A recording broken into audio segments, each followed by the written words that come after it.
তোমার কাছে যদি অঙ্ক দেওয়া থাকে যে কোনো একটা ফাংশন তার উপর আর একটি ফাংশন চাপিয়ে ডেরিভেটিভ বার করতে দিয়েছে, তাহলে আমরা উভয় পক্ষে লগ নেওয়ার পরিবর্তে তুমি যদি একটি ফর্মুলা মনে রাখো, কিংবা আমি যেভাবে ফর্মুলাটি প্রুভ করব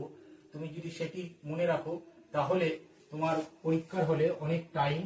বেঁচে যাবে। দেখো প্যাটার্নটা কি আছে, যে কোনো অঙ্কে তোমাকে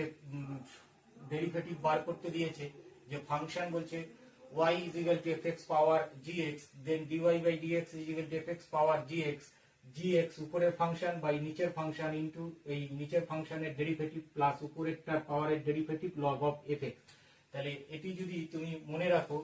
কিংবা আমি এইটি যখন প্রুফ করব সেই প্রুফটি প্রসেসটা মনে রাখলে তোমার পরীক্ষার হলে অনেক টাইম বেঁচে যাবে। আগে আমরা এই ফর্মুলা লাগিয়ে এর ডেরিভেটিভ বার করব, তাহলেই তুমি বুঝতে পারবে যে লগ নেওয়ার উভয় পক্ষে লগ নেওয়ার পরিবর্তে যদি আমি এটি অনুসরণ করি তাহলে আমার কত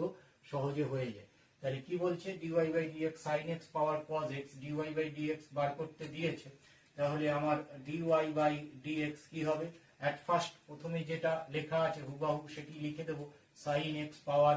cos x।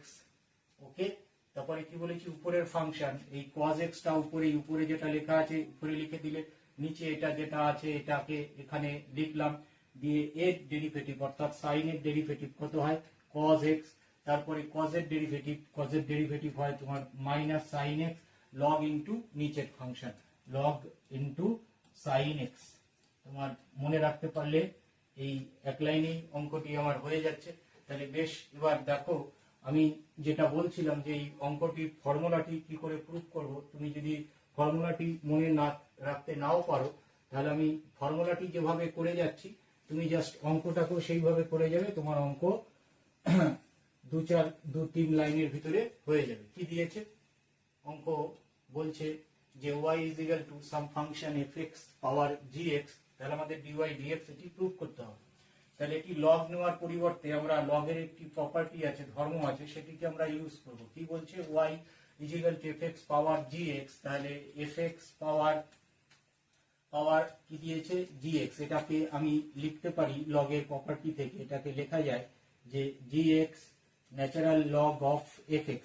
এটিকে আমরা লিখতে পারি। তাহলে এখন এর যদি আমি ডেরিভেটিভ করি dy by dx, e to the power x এর ডেরিভেটিভ, এটাকে টেক্সট ভাবো, e to the power x এর derivative e to the power x এর সাথে সমান হয়, তাহলে gx এটি হবে log fx। তাহলে উপরে তো fx নেই, উপরে ফাংশন আকারে রয়েছে, তাহলে এই উপরের জিনিসটার আবার ডেরিভেটিভ করব, d of dx,